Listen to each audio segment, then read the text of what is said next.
But moving on here now. So we did this last week too. We're calling this our prospect of the week.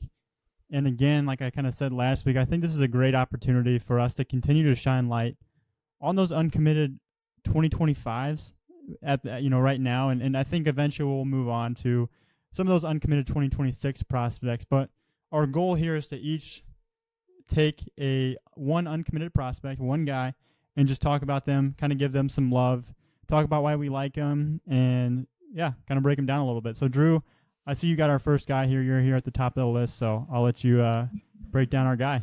Yeah, and I feel like I'm kind of stealing, a guy that he's been a fan favorite of yours for a while now, Gav.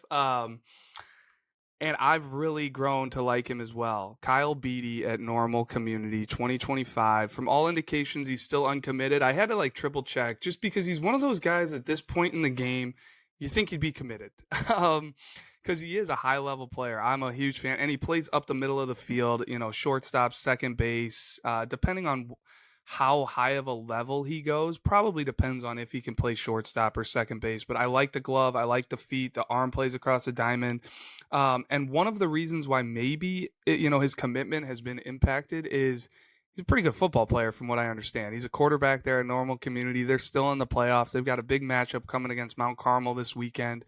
And I do think after talking to him this summer, he might be trying to find a school where he can do both.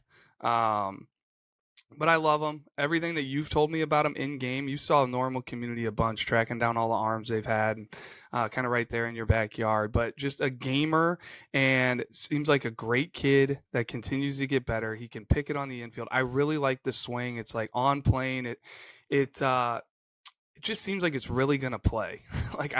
I really like the bat, like a high level bat to ball guy that's got tons of feel to the game. Probably can't say enough about him. So curious to see where he ends up, how much football is going to impact the commitment. I just think he deserves a spotlight. He is one of the best middle infielders still out there in the 2025 class. Yeah, and actually, Drew, with that, just being around some of these Bloomington Normal, like in the community, talking with some coaches and stuff like that, just when you're out at games or parents, even whoever it is, a lot of people have a lot of great things to say about Kyle. So that's just, I think more so just as the person too, not necessarily just as the athlete, but that's always a good thing to hear. And you always want kids like that. You always want to see, you want to get the good kid that's, does it right on and off the field. So yeah, Kyle Beatty, he's a good one here that's still uncommitted. But Def, moving on to you now for your prospect of the week. Yeah, my guy is Carter Lennington, backstop out of Manuka.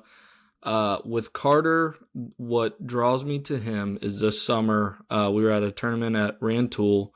I believe Gavin was there. I think P was away that weekend, so me and Gavin were kind of along with Josh Fields, we were kind of the main ones down there covering the tournament. And I swear every time we looked over, this kid was either hitting a double or a homer this particular weekend. And it's true power to all fields. Seriously, it was, hey, I'll go backside, I'll go poolside, I'll go up the middle. Just a ton of power. And I think with Carter, what's also really good to see is just his overall game behind the plate is continuing to tick up. So I'll be short and sweet there. That's my uncommitted guy to watch. Yeah, and then Hammett. I see you got somebody on here as well.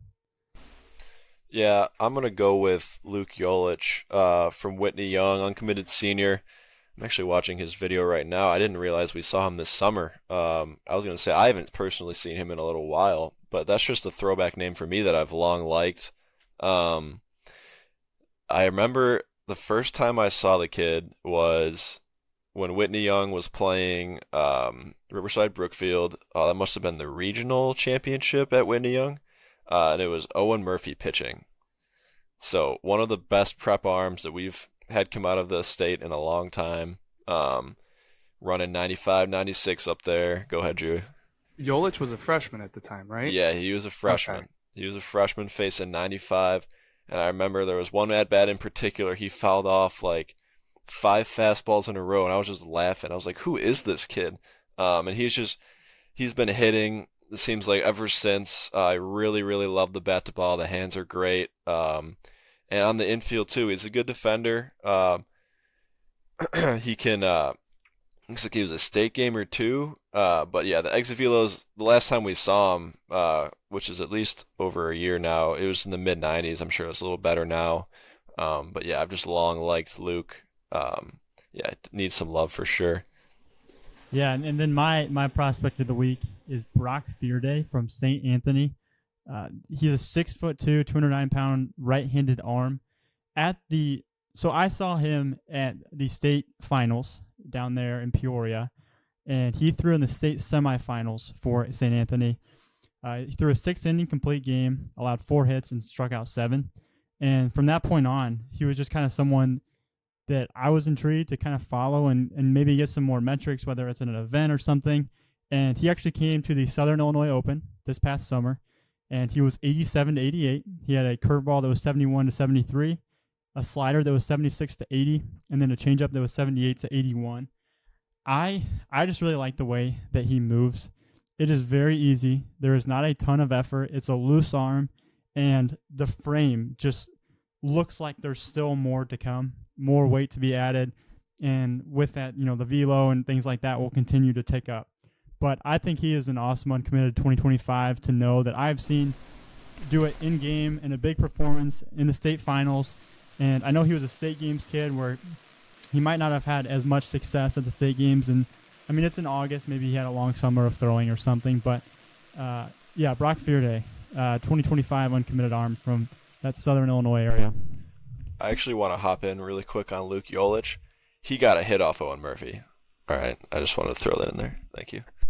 That's a good nugget to add because not many people got hits off of Owen Murphy in his high school career. And Gav, I love the call out for Brock Fearday.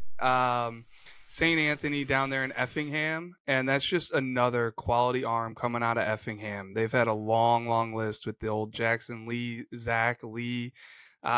Mason Hole came out of the Effingham area. He was a shortstop, middle infielder that went to Missouri State.